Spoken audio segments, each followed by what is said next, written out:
नमस्कार दोस्तों, आप सभी का study for UPSC PCS channel में स्वागत है। आज हम लोग कुछ मुद्दों पर बात करेंगे जो बहुत ही ज़्यादा ज़रूरी है।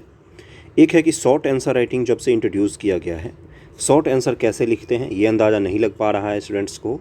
उसको हम लोग अच्छे से समझने की कोशिश करेंगे कि कैसे लिखना चाहिए और सही स्ट्रैटेजी उसको लेकर क्या होती है, उस पर हम लोग बात करेंगे।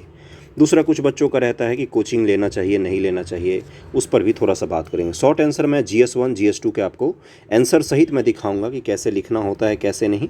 उससे पहले एक चीज़ पर बात कर लेते हैं हम लोग, क्योंकि पिछले कुछ दिनों से जब से GS1 GS2 का पेपर हुआ है, बहुत सारे मैसेज मुझे आ रहे हैं। अजीबोगरीब तरीके के बच्चे कमेंट्स करते रहते हैं अलग अलग जगहों पर, मेरे चैनल पर तो नहीं करते हैं, मुझे मैसेज करते रहते हैं। क्या पहला कंसर्न रहता है कि कोचिंग ज्वाइन करें या ना ज्वाइन करें। दूसरा, कई सारे लोग इस भ्रम में हैं कि इससे कोचिंग इंडस्ट्री समाप्त हो जाएगी नए पेपर के जो पैटर्न आया है उससे। देखिए, ये भ्रम है। नए पेपर के पैटर्न से कोचिंग इंडस्ट्री और बूम करेगी, BPSC के क्षेत्रों में कम नहीं होगी, ये बूम करेगी और कॉस्ट सबका बढ़ जाएगा, महंगे हो जाएंगे कोचिंग भी। पूछिए क्यों? क्योंकि अच्छे टीचर्स को लाना पड़ेगा पढ़ाने के लिए। झंटी फंटी कोई भी उठाकर नहीं गाइड कर सकता, नहीं पढ़ा सकता BPSC के लेवल को भी। वो जो आप सुनते होगे फलामा गुरु चिनामा गुरु बन जाते थे लोग और वो पढ़ाते थे, वैसा कुछ भी नहीं होने वाला है अब। ओके। दूसरा, कोचिंग करना चाहिए नहीं। अगर आप अफोर्ड कर सकते हैं तो अच्छी कोचिंग को ज्वाइन कीजिएगा जब भी ज्वाइन कीजिएगा। बहुत सारे लोग BPSC का GS2 का और निबंध का पेपर तक एक्सप्लेन नहीं कर पाए और वो लोग कोचिंग चला रहे हैं BPSC के लिए, उनको अपना वीडियो डिलीट करना पड़ गया। बहुत सारे ऐसे टीचर्स हैं। तो इस तरह की कोचिंग में मत पढ़िएगा। जब भी जाइएगा किसी अच्छे कोचिंग में जाइएगा। अगर जाना हो तो अफोर्ड कर सकते हैं और है आपके पास इकोनॉमिक कंडीशन वैसी है और कहीं घर से बाहर दूर कर रहकर पढ़ना चाहते तो बिल्कुल जाइए, कोई हर्ज नहीं होता है किसी कोचिंग को ज्वाइन करने में। ओके, पहली बात तो ये कि अब कौन सा अच्छा है कौन सा बुरा, ये इसका अंदाज़ा मुझे नहीं है। पटना में रहने की हैसियत हो तो आप पटना में जा सकते हैं, दिल्ली में रहने की हैसियत हो तो दिल्ली में जा सकते हैं, और खुद से हाथ पैर मार कर पता कीजिएगा कौन सा अच्छा है कौन सा बुरा। इमोशनल हो के कोई दोस्त बोले कि ये अच्छा है तो उसमें नहीं जाना है, ऐसा नहीं होना चाहिए। खुद से जाके पता कीजिएगा, डेमो लेकर देखिएगा, समझ में आए चीज़ें तभी जाना चाहिए, किसी कोचिंग में नहीं जाना चाहिए। बाकी ये भ्रम है कि इससे कोचिंग इंडस्ट्री ख़राब होगा, बल्कि और बूम करेगा। आज का जो हमारा लेक्चर है वो बहुत ही ज़्यादा हेल्पफुल होगा आपके शॉर्ट आंसर राइटिंग में। शॉर्ट आंसर राइटिंग बहुत ही ज़्यादा इम्पॉर्टेंट हो गया है। शॉर्ट आंसर राइटिंग इसको इसलिए कहते हैं क्योंकि BPSC एकमात्र आयोग बचा है मेरे हिसाब से जो लॉन्ग आंसर भी पूछता है, इसीलिए इसको शॉर्ट बोलते हैं। वरना जितना UPSC का एग्ज़ाम होता है या UP का एग्ज़ाम होता है, उन सब में सवाल इसी तरह के पूछे जाते हैं। 10 नंबर, 15 नंबर, 12 नंबर, 12.5 नंबर इसी हिसाब से पूछे जाते हैं। ये चीज़ समझ रहे हैं, इसीलिए इसको शॉर्ट बोलते हैं, वरना कोई ये शॉर्ट खास तौर पर होता नहीं है। इस चीज़ का ध्यान रखिएगा। अब शॉर्ट आंसर राइटिंग जो होता है वो क्यों कठिनाई बन रहा है? क्योंकि एक बात तो ये ख़त्म हो गया है कि अब रट कर जाएंगे 10 गो टॉपिक तो उससे आप पास नहीं होंगे। दूसरा, इसको लिखने की स्ट्रेटजी अभी तक बच्चों में डेवलप नहीं हो पाई कि किस प्रकार से लिखें। और BPSC के जो तैयारी कर रहे हैं उनके लिए एक और संकट है, उनको लॉन्ग का भी प्रैक्टिस करना है और शॉर्ट का भी प्रैक्टिस कर कर जाना पड़ेगा आपको। दोनों चीज़ आपको आना चाहिए। शॉर्ट आंसर की कुछ खासियत होती, उसी पर आज हम लोग बात करेंगे, सवालों सहित बात करेंगे। कोई हवा में नहीं बात करेंगे। पहले मैं सवाल भी दिखाऊंगा, आंसर भी दिखाऊंगा, सब कुछ दिखाऊंगा। छोटा ही वीडियो होगा लेकिन बहुत इम्पैक्टफुल होने वाला है आपके लिए। पहले कुछ सवालों को देखते हैं, उसके बाद फिर हम लोग आंसर को देखेंगे। ये GS1 का पेपर है BPSC का, देखा ही होगा आपने। शॉर्ट आंसर क्या है? भारत सरकार अधिनियम, बिरसा मुंडा आंदोलन, इंडिगो नील विद्रोह, पटना कलम चित्रकला, प्राचीन काल में पूर्वी भारत में गुहाओं का विकास। यही तो है शॉर्ट आंसर। पहला शॉर्ट आंसर लेते हैं। आंसर है इसका इस एक बच्चे से ही लिखवाया है, बच्चे ने लिखा है तो उसका मैंने कर दिया, वीडियो बना दिया। अच्छा आंसर लिखा हुआ है, लिखते लिखते यहाँ तक पहुँचे हैं जिन्होंने आंसर लिखा है वो, और अच्छा लिखा है। उसमें कुछ खामियाँ होगी तो उसको भी हम लोग करेंगे, और उससे भी अच्छा आप लिख सकते हैं। प्रैक्टिस से ही होता है। बेसिक से शुरू किया है, जिसका भी अच्छा आंसर है, सब ने बेसिक से ही शुरू किया हुआ है। पहले दिन सब टेढ़ा लिखते हैं, क्या लिख रहे होते पता नहीं होता है, शुरू कहीं से करते हैं ख़त्म कहीं पर करते हैं।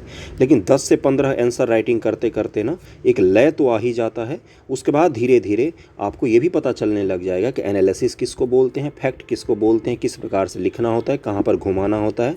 नहीं आते हुए भी थोड़ा सा घुमा के आगे निकल जाना होता है। ये भी आर्ट आना चाहिए, क्योंकि एग्जामिनेशन ये भी काम आएगा आपका। पहला लेते हैं कि 1858 अधिनियम। शॉर्ट आंसर में इसको कैसे लिखेंगे। क्वेश्चन लिया, 1858 अधिनियम के बारे में लिखिए।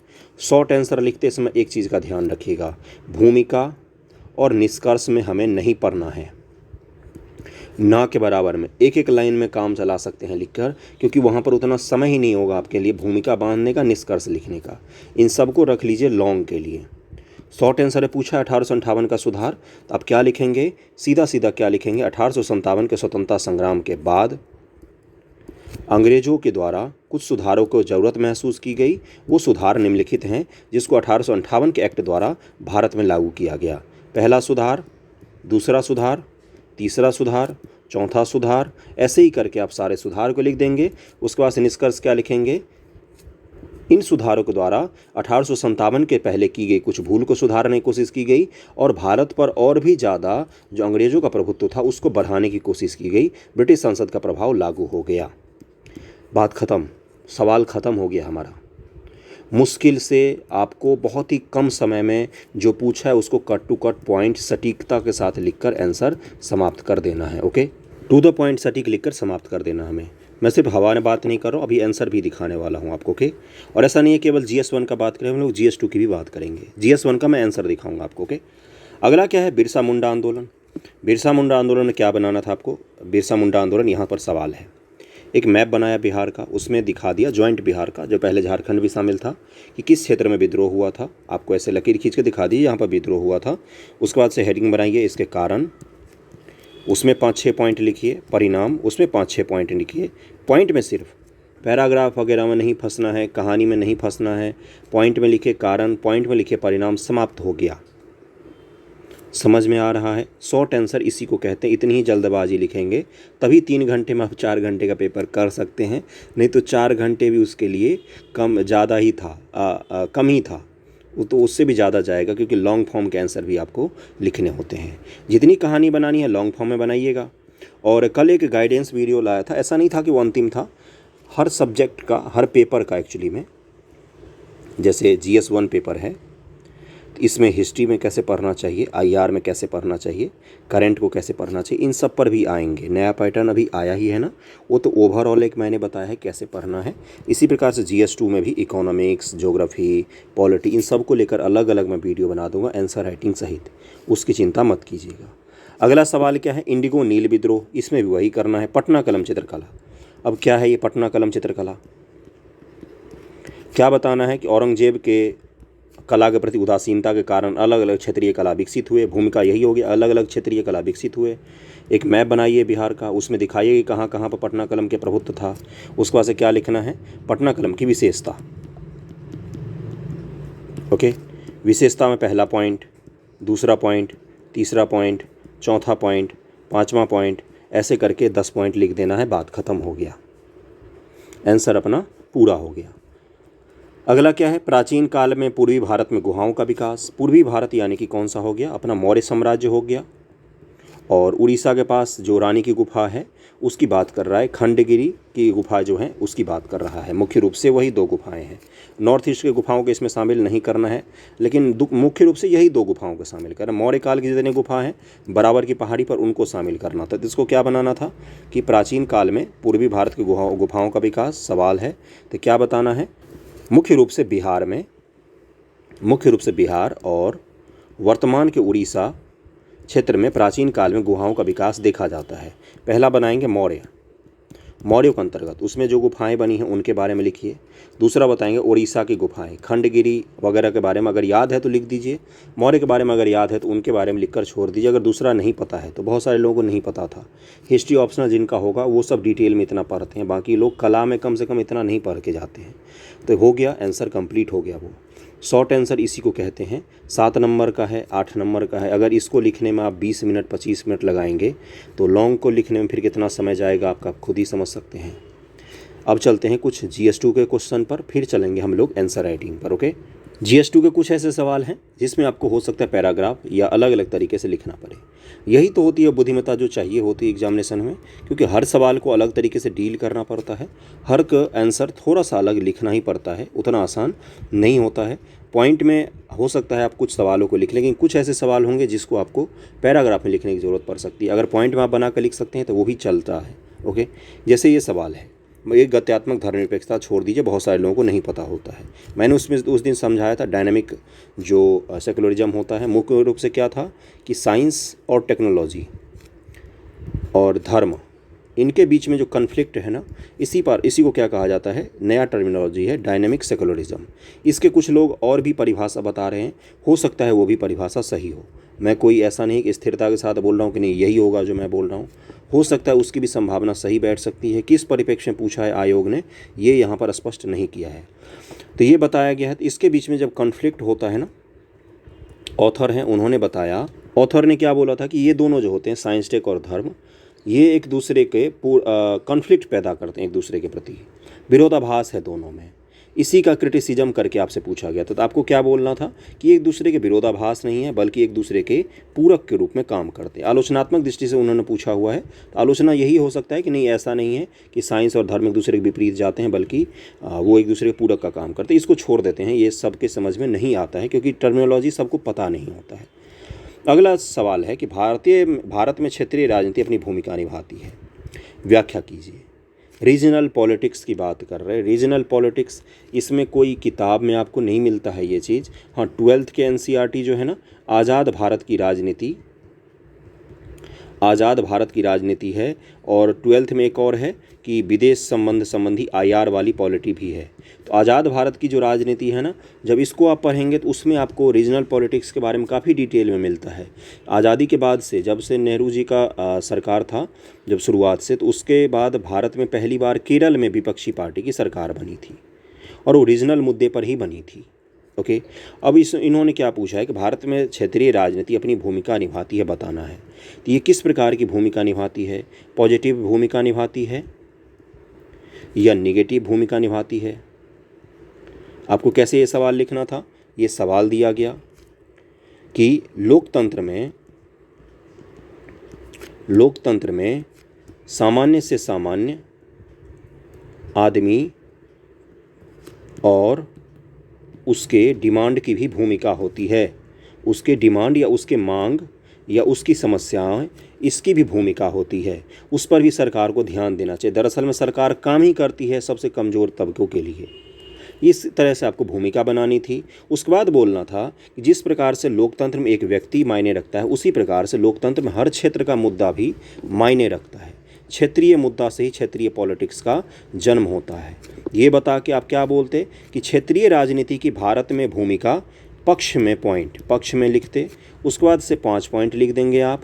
विपक्ष लिखेंगे कि क्षेत्रीय राजनीति की भारत में भूमिका, उसके विपक्ष में पॉइंट, उसमें 5 पॉइंट लिख देंगे, 6 पॉइंट लिख देंगे। आंसर समाप्त हो जाता है। पॉजिटिव पॉइंट क्या लिख सकते हैं कि संघवाद की भावना डेवलप होती है, एक पार्टी का बहुमत नहीं बन पाता है, राज्यसभा मजबूत रहती है, राज्यों के अपने राइट्स हैं उसका वो अच्छे से केंद्र सरकार के साथ मोल मलाव करके अपना जो अधिकार है उस पर रह सकती हैं। रीजनल पॉलिटिक्स डेवलप होता है तो उससे क्या होता है, क्षेत्र के जो मुद्दे हैं अपने, ज़रूरी नहीं कि हर समय राष्ट्रवाद का ही डंका बजाया जाए। हो सकता है बिहार की कुछ और समस्या हो, जम्मू कश्मीर की कुछ और हो, नागालैंड की कुछ और हो, तमिलनाडु की कुछ और हो, तो क्षेत्रीय पॉलिटिक्स के द्वारा ही आते हैं और उनका आना ज़रूरी होता है। ये आप बता सकते हैं, ये बताना चाहिए कि नहीं। यही तो क्षेत्रीय पॉलिटिक्स की भूमिका होती है, पॉजिटिव। अलग अलग भाषा, अलग अलग प्रांत के अपने मुद्दे होते हैं, वो क्षेत्रीय पॉलिटिक्स के द्वारा ही उठकर आते हैं।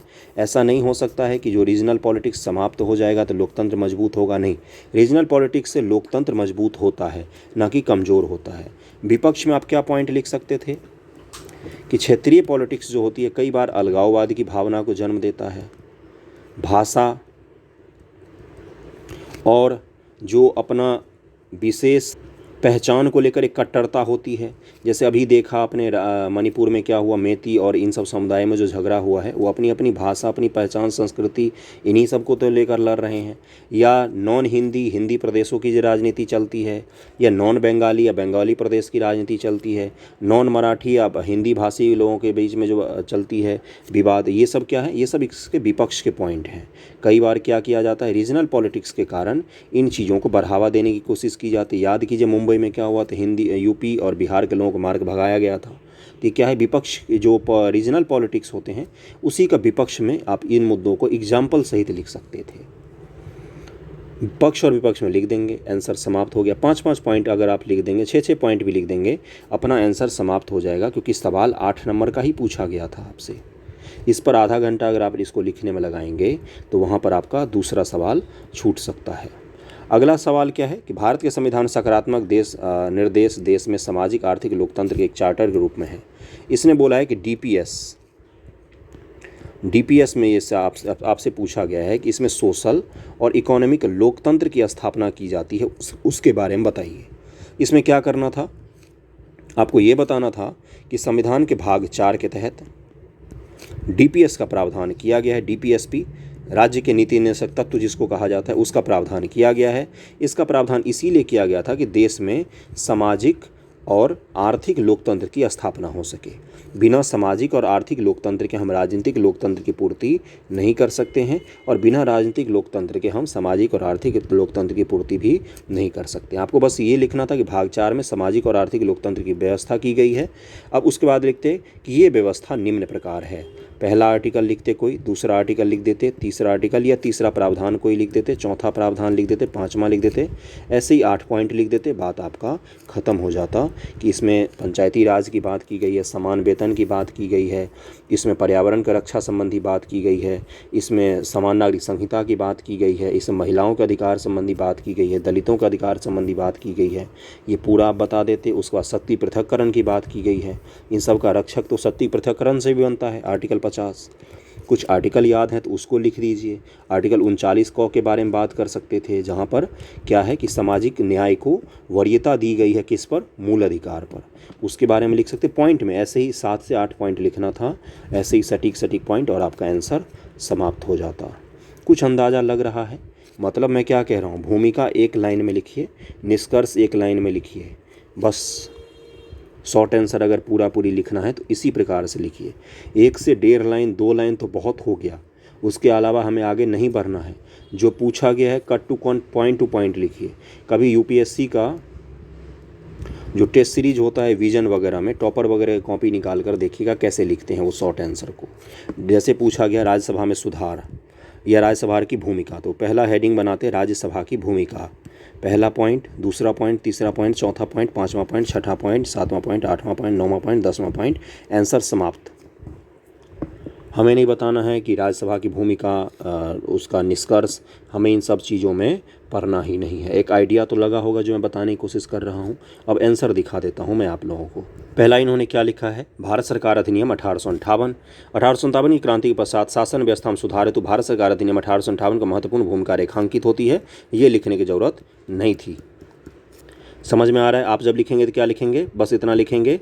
उसके बाद क्या लिखेंगे, ऐसे ही पॉइंट बनाएंगे, पहला पॉइंट, दूसरा पॉइंट, तीसरा पॉइंट, चौथा पॉइंट, और अगर आपको पॉइंट याद है तो उसको लिखेंगे। उसके बाद आंसर क्या हो जाएगा। इतना सारा निष्कर्ष लिखने पर नहीं हमें जाया करना है। अगर और पॉइंट याद है तो पॉइंट लिखिए, पॉइंट नहीं याद है तो निष्कर्ष लिख सकते हैं आप, क्योंकि आंसर थोड़ा दिखना भी तो चाहिए।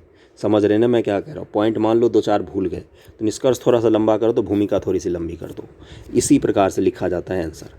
कोई नहीं चेक करने जा रहा वहाँ पॉइंट टू पॉइंट आपके किताब से मैच करके कि हाँ इसने ये पॉइंट लिखा, ये पॉइंट छोड़ा, ऐसा कोई चेक नहीं करता है।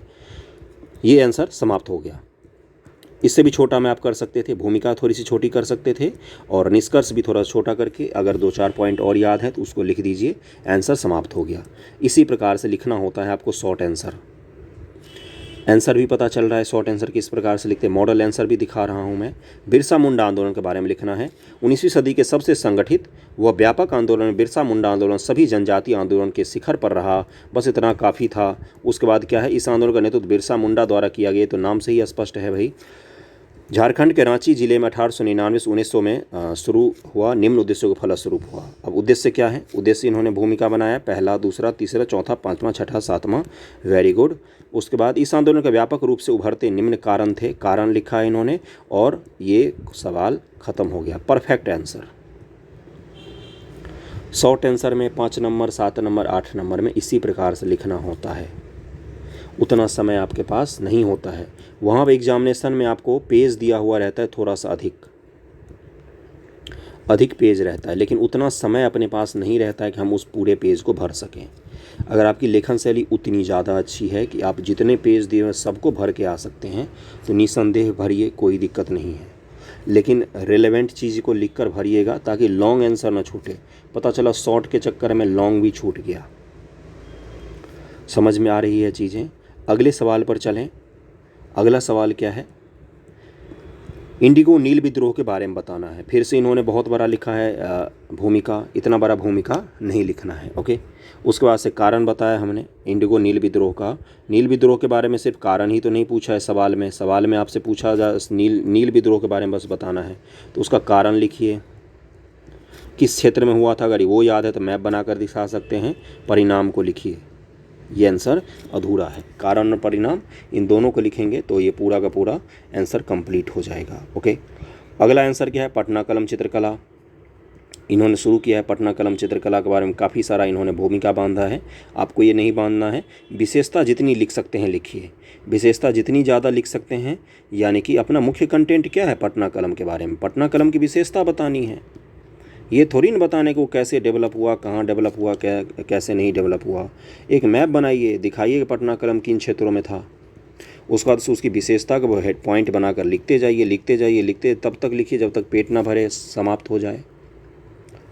क्लियर हो गया। उसके बाद क्या बताना है कि वर्तमान में पटना कलम की स्थिति अच्छी नहीं है, सरकार को इसके लिए कुछ और काम करना चाहिए, और आंसर समाप्त हो जाएगा। इन्होंने भी अच्छा निष्कर्ष तो अच्छा लिखा है, बिहार की विरासत से संबोधित किया है, जो बिहार की कला पहचान को विश्वविख्यात मिलेगी। ठीक है, समझ में आ रही है चीज़ें। ये देखिए बनाया हुआ मैप, शॉर्ट आंसर इसी प्रकार से लिखा जाता है। प्राचीन काल में पूर्वी भारत में गुहाओं का विकास, अब मौर्य कला के गुफा बनाया इन्होंने। गुप्त काल में यहाँ पर ये गलत हो गया, क्या है, एलोरा की गुफा पूर्वी भारत में नहीं है, पश्चिमी भारत में है। गुप्त काल में कोई ऐसा पूर्वी भारत की गुफा है ही नहीं। एलोरा अजंता जो लोग गुफाओं के विकास में लिख कर आए हैं उनका आंसर गलत होगा। अजंता एलोरा पश्चिमी भारत में है। स्पष्ट रूप से सवाल में क्या दिया हुआ है, पूर्वी भारत की गुफाओं का लिखना है। तो ये इनकी ही गलती नहीं, बहुत सारे लोगों ने ये गलती की होगी, इतना चल जाता है। जितना आपको याद है, आधा सवाल का तो आपको नंबर मिलेगा ही, लेकिन मौर्य कला की गुफा के बारे में और भी अधिक आपको लिखना चाहिए। किस धर्म के लिए किस राजा ने कितनी गुफाओं बनाई थी और किस उद्देश्य से बनाया था, गुफा का थोड़ा सा आकार क्या है, गुफा का प्रवेश द्वार कैसा है, फोटो देख के उसका रेखांकित कीजिए थोड़ा सा। ओके, ये सवाल आपका पूरा हो गया।